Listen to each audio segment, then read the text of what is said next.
Two Davids Walk Into a Bar is filmed in front of a live studio audience. Every punk in this town is scared stiff. They say he can't be killed. They say he drinks blood. Is there a 6-foot bat in Gotham City? Vicky Vale. Bruce Wayne. And what do you do for a living? I am Catwoman. Hear me roar. If the bat wants to play, we'll play. Was that over the top? Hi, Freeze. I'm Batman. Batman will watch his beloved Gotham perish.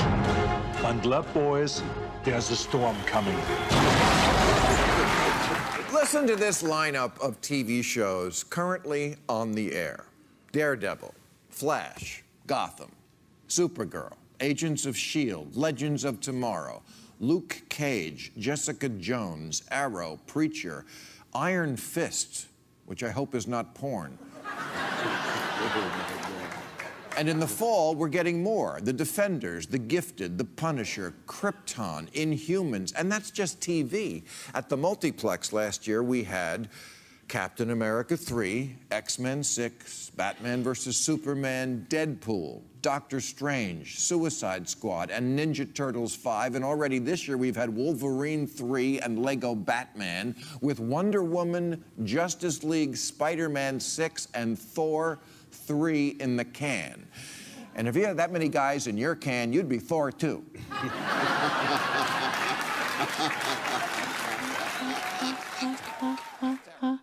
Oh, Superman.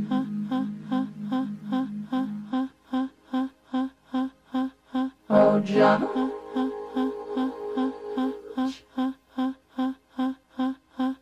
Oh, Mom and Dad. Mom and Dad.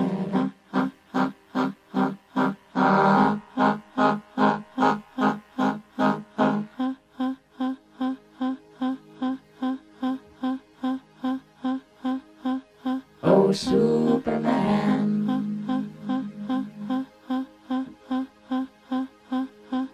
Oh, John. What movies cost today is like ridiculously large amounts. So you take a movie like Batman versus Superman, which is probably their biggest budget ever. I think 200 million, 350. When all is said and done, I think it costs like 350. When you factor in what it costs to make and the budget and promotion and everything, we're talking 350. Whoa. Yeah, that's ridiculous. So then you take that. Okay, so I don't understand this either. But okay, but then it makes 800 and some million, which it should have made more because it like a lot of people didn't like it, and I'm not one of them. But I can see their complaints. This doesn't look. Okay, this is the problem with me. With these new movies, and Batman versus Superman is one of them. Is that this is like $250 million, and it looks like a cartoon. I mean, it's just so, and everything is animated. The Wonder Woman trailers, I'm taking the family to see the movie on Sunday, right? Yeah. I'm not expecting much because it just looks like a bunch of animated stuff going on. Here's what I've heard. It's actually, like, story-wise and acting-wise, it's so good that when they do throw, like, the sort of the video game aspects of it, you don't care because it's so well made and it's more character driven. All right, we'll see. I mean, Gal Gadot looks really hot, so she does, and she's in Batman versus Superman, sort of introducing she's the best. character. She's probably the best part of that movie. Although I thought she was with you. It's really cute. Yeah. I will also defend Batfleck. I thought he was really good. Batfleck. I will not. Okay, I will not. Yes. This is my central complaint with Batman and what Christopher Nolan has done to it. I feel like he's taken. You're probably going to disagree with me, and a lot of people would anyway. I will say, 2005, I really enjoyed the hell out of Batman Begins. I think it's the best movie out of the series. But as we move into Dark Knight and Dark Knight Rises, I feel that he took a lot of the fun out of Batman, and his idea of supervillains is to say that they have some kind of morality about them or immorality that is worth exploring in an intellectual sense, and he gives these people philosophies. When I saw Heath Ledger's Joker, I was appalled because the Joker is supposed to be insane batty lunatic kind of guy who just does crazy ass shit. I'm really kind of more into the Cesar Romero or Jack Nicholson versions of it. Have you seen Suicide Squad? I have not seen Suicide You might Squad. like the Jared Leto. He's a little more just sort of weird and crazy. That's the Joker, man. He's supposed to be weird, but he's crazy. barely in it. He's so. not supposed to be, okay, I'm going to give you this bomb, and you're going to have to blow up these people if you want to save your life. And it's like, why are you doing this? And Bane does the same thing. Bane was never meant to be a character like that. Bane was meant to be, actually, sadly enough, Bane is closer to his version of that character in Batman and Robin, where he's just like, are you sure about that? Because I heard that Bane was, because I'm not a big comic book, but I heard Bane is a later character. He was created around the time of the TV show. He wasn't really he wasn't like he wasn't part of Bob Kane's original canon. Okay, so remember, people in the comments, this is all David Lawler saying all these blasphemous things about Bane and everything. Bane is like, I mean, like he's like, I will destroy you. I'm going to do this, and you're going to die. I am Bane. I'm here to destroy you. And meanwhile, everybody's going, what? Huh? Can't understand you. I give it back to you. The people gonna blow up your football players. See, but I can see why they did. But see, here's what I feel like. These Nolan movies, it's almost like he's doing a Michael Mann film and then putting Batman and the criminals in there. Very much. That the beginning of Dark Knight is so similar to the robbery in Heat. Yeah, the only thing that's missing is Al Pacino. Great. And you got your head all the way up it. Yeah. Don't waste my motherfucking time. Anyway, but that's Nolan is great, but he takes himself way too seriously. I think he's a fantastic director when he's doing a movie like Memento, or what did I really like? Inception has its moments, but it's not a great movie for me. There's the Prestige. The Prestige, I loved. I love the Prestige. He's got a new movie coming out that looks really good. It's called Dunkirk. Dunkirk, okay. Which is something that I saw. I saw a movie. I think it was when I saw Rogue One, and it was probably better than Rogue One. They took like a segment of that movie and just showed it as like an IMAX trailer. They just showed like sort of a war, and it looks sort of Saving Private Ryan-ish. Well, I think you really hit it on the nose. I think you hit it on the nose when you mentioned Michael Mann, because I think what Nolan wants to be is he wants to be like a mixture of Michael Mann and Ridley Scott. Maybe with a little Tony Scott thrown in. Well, unfortunately, both Michael Mann and Ridley Scott are not making the best movies lately, so you know. This is true. But that for me was my central issue with the Batman movies of late, because I felt like I really couldn't. It's sort of like the Lethal Weapon problem. It's like you remember specific moments about the movie Lethal Weapon, but when it comes to the plot, you really can't put it together in your head. I remember there was Gary Busey. There was a naked woman that fell off a thing and landed on a car. You got little bits. I'm getting too old for this shit. You know. You got Mel Gibson doing the Three Stooges stuff, which they then complete. It's like I noticed with the Lethal Weapon movies, every time something would work, they would beat you over the head with it in the next one. Yes, that's so true. There was more. Like, oh my God! Like Joe Pesci. Joe Pesci was in Lethal Weapon 2 for like 10 minutes, and then they put him in half the movie, Lethal Weapon 3, and then he's like, "Do I get a gun?" But that's my problem with Nolan's movies, is I really don't remember much about them. Whereas I can quote you every scene from the first, at least the first two Batman movies. Batman Forever gets a little bit confusing too. So Batman and Robin was just a mess to watch. But anyway, I watch Gotham, actually. I'm a big fan, even though it's kind of a terrible show. But it's so strange because it's so well made. It's beautifully shot. Gotham is. The lighting, the cinematography, the set design, all the technical stuff. This show should clean up at the Emmys every year. I don't know if it does or not. Unfortunately, the writing and the performances are terrible. It started a trend though, because now you have like know the story behind. So now you've got Supergirl. So now you've got that's true. Now Supergirl's not terrible. But now you got a spin-off Krypton. So it's just going to be a bunch of whiny teens on Krypton. I remember Bill Maher was complaining about that 2 weeks ago. He's talking about it's just comic books now. Comic book movies, comic book TV shows. That's everything. Well, we had Star Wars ripoffs for forever. And not to skip over to different, comic book companies, but darn it if Marvel doesn't know what they're doing. Because well, now they do. I mean, you know, Marvel was, for a long time, Marvel was a joke in the industry. It was a company that was being bought and sold every 5 minutes. Stan Lee, I guess, didn't have the right kind of skills to promote until he actually started going out there and doing and promoting himself. So he was promoting himself.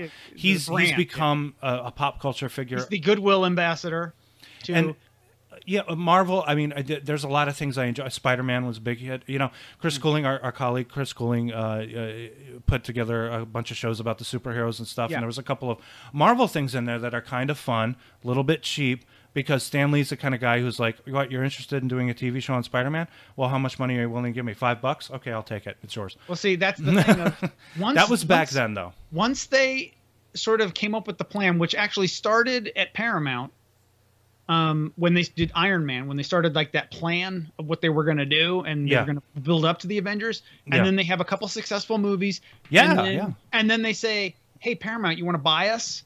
And they go, they had, and then they pass, and so Disney buys them, and they have the unlimited resources of Disney money now, and they can do whatever they want, and so they're able to take, and they're such a creative.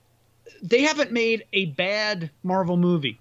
And some could say like Thor 2 maybe, but even that has its goofy charms. And that's like the worst of all of them is still pretty good. And then they're either very good or excellent. So would you really, I mean, I guess where your allegiances lie is more in Marvel, right? Because I'm more of I see myself more as a Detective Comics kind of guy. Only because they have Batman more and Superman to me are like the biggest superheroes. Only because they have more product that's always been good. You always know you're going to get a good movie and you're going to be entertained. And I'm not like a comic book nerd boy, okay? Yeah. I'm going in as a moviegoer, but like when you have that Marvel stamp of approval, you know it's going to be good. Whereas DC, what do you get with DC? The only good thing you get the first Superman, Christopher Reeve, you get that, okay? Yeah. Which has nothing to do with DC. It's all Warner Brothers and the Salkinds, really. You have the later Superman movies, which get increasingly crappy. Then you have like nothing, and then you have Batman, which again, a lot of these DC things aren't really about DC. They're more about Warner Brothers, who owns them, and they're like, we'll just slap the name on, and we'll just like they don't have like a clear vision. Then they start to like they say, oh well, Marvel's doing this, so we'll start to create sort of a clear vision of what we want to do. We'll bring Superman back with Zack Snyder, unfortunately, and we'll do Man of Steel, which I hate less than I did. But again, coming from the Chris Reeve Superman to this, it doesn't quite. Yeah, I know. It doesn't quite hit it. I can see what they're trying to do, which is why for some reason I like Batman versus Superman more, even though it's a continuation of that, only because it's so big and so loud and so much over the top. I like it for some reason. It's like an experience almost. I'm not going to say it's a great movie, but it has its moments, and I actually like it more. And also, I mean, I got like a new sound system, and I was cranking it up, and I'm like, this is the sort of movie you get it on Blu-ray.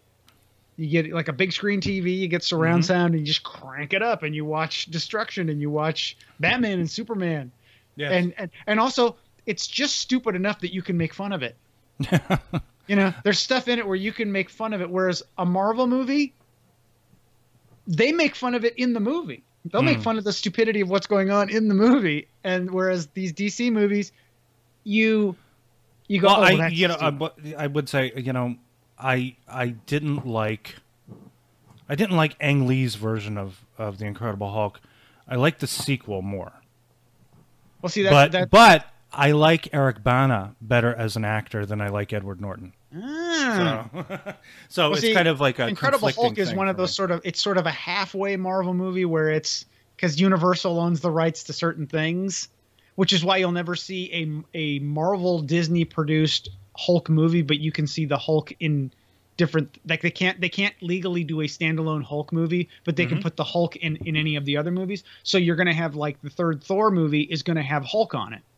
And they're actually they're sort of working in the whole Planet Hulk thing. Like somehow Thor gets cast off on another planet, and then he meets Hulk, and it's sort of the part end of the Planet Hulk storyline. So then they have to fight. And I'll tell you though, I did enjoy Nick Nolte in the first Hulk movie. I thought he was wonderful. I mean, I love his soliloquy that he has where he's talking about government corruption. I thought it was fantastic. Think of all those men out there in their uniforms, barking and swallowing orders, inflicting their petty rule over the entire globe. Think of all the harm they've done to you, to me, to humanity. And know this, that we can make them and their flags and their anthems and their governments disappear in a flash. You and me are ready to die. Oh, that's your answer. And indeed you shall die and be reborn a hero of the kind that walked the earth long before the pale religions of civilization infected humanity's soul. Go! And I was like, but in the back of my head, I'm like, this isn't the Incredible Hulk. No. This is some writer who's really pissed off. You know? But that is the movie that gave us the famous Nick Nolte mugshot, because I think he was shooting that movie and he was on something and he wandered over somewhere. I love the look on his face in that mugshot. He's like, yeah, I did something. So what? And then he's been basically playing that character since for 15 years. He's just been kind of like weird, whacked out Nick Nolte. Right. It kind of gave him a new career almost. But I will say, in Gotham's defense, it gets certain visual touches right. There was a scene with all of the bad guys all under one roof. You had, who were they? They were destined to become, because it's of course an origin story like we do all the time. So we've got the guy playing the Riddler, we've got the guy playing the Penguin, we've got the Catwoman, and we've got Poison Ivy, and they're all like under one roof. And they cocked the camera. Oh. They cocked the camera. They actually did like a little wink to the Batman show, which is awesome. I love. No Joker yet. No Joker. Well, there was a Joker character, and he was very interesting. He was a lot more interesting to me than Heath Ledger's character. But he is a complete, utter lunatic, and he becomes like this weird cult leader in a way, where he cuts his face or something. Actually, what happens, he loses his face entirely, staples another face to his, and his mouth is all fucked up.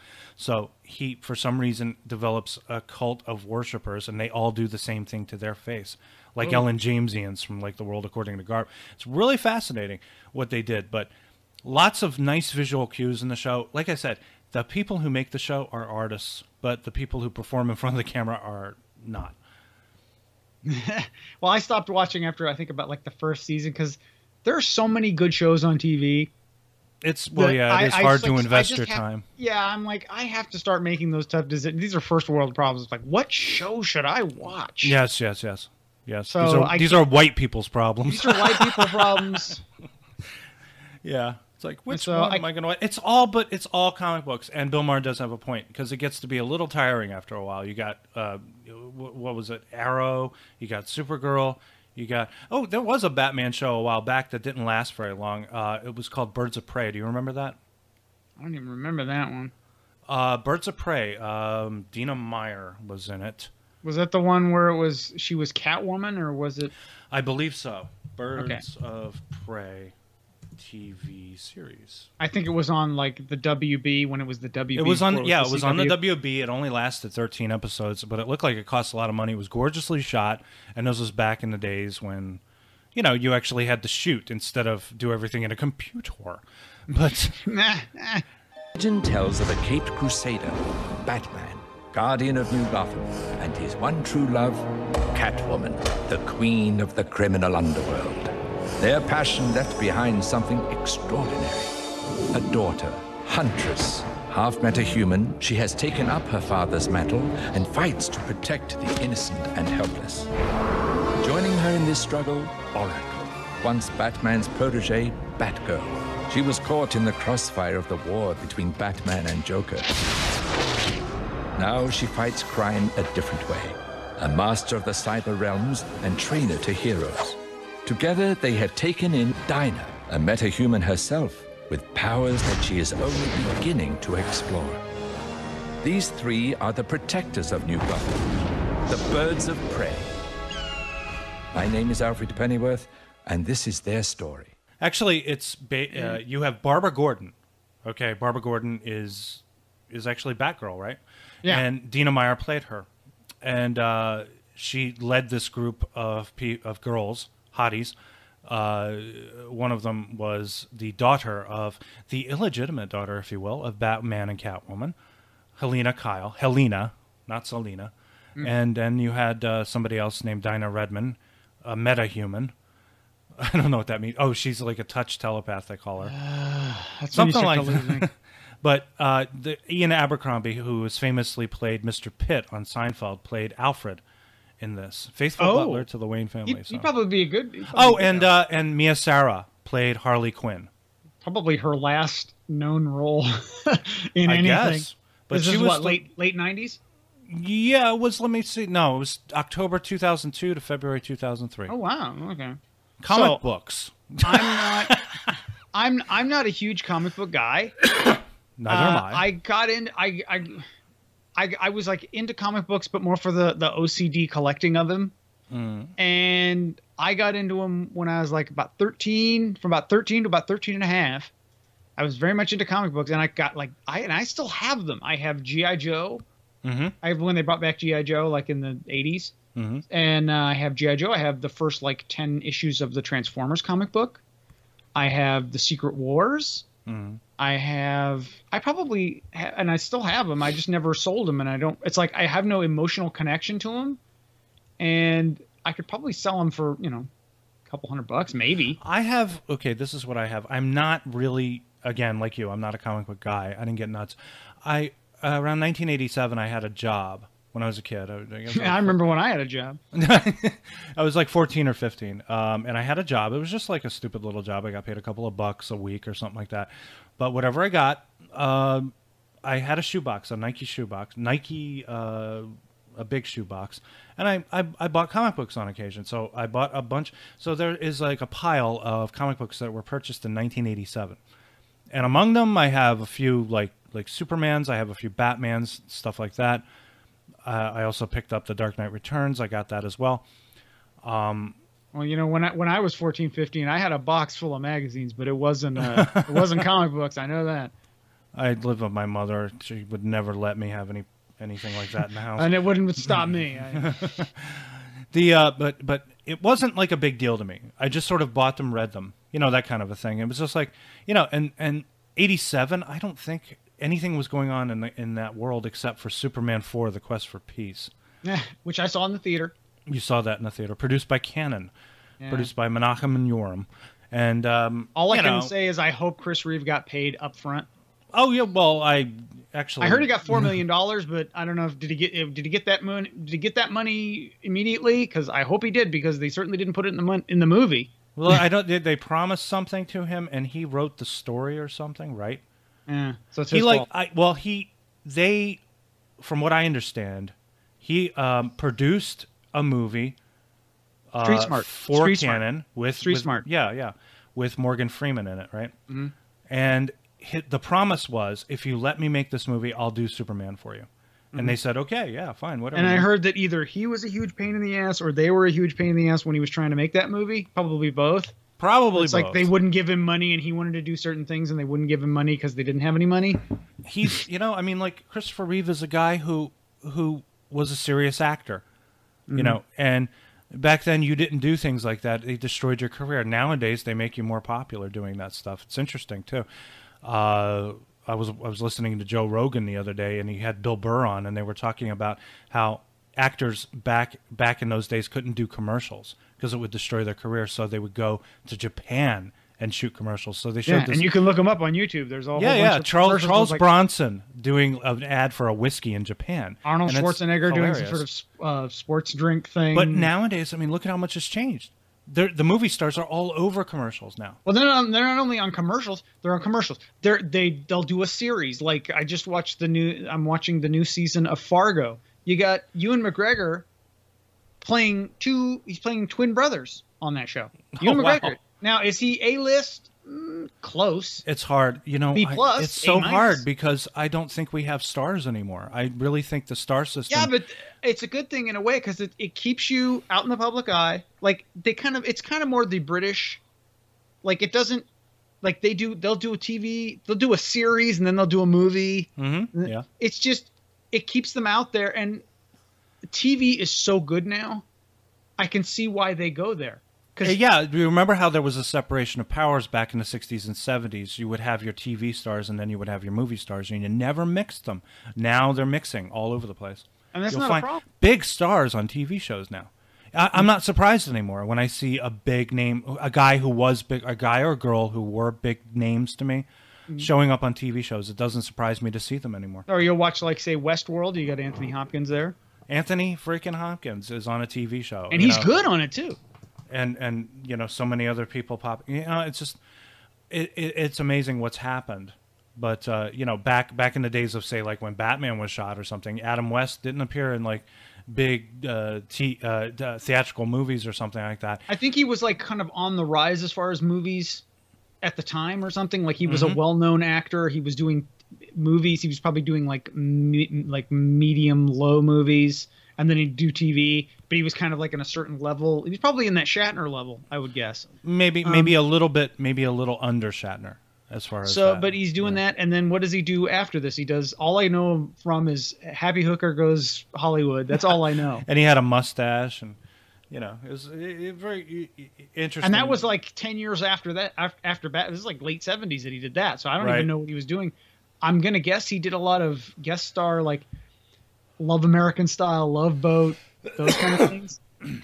Fantasy Island, those kind of things. I was trying to gain superpowers. I was trying to gain superpowers. I was trying to gain superpowers. I was trying to gain superpowers. I was trying to gain superpowers.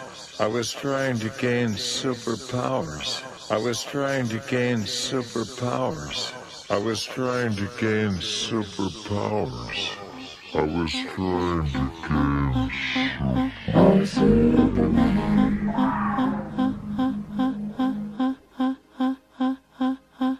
Oh, John.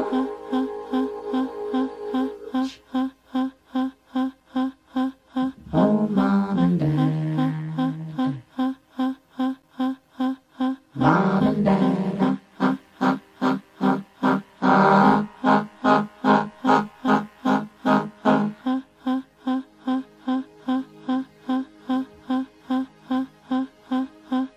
Oh, Superman.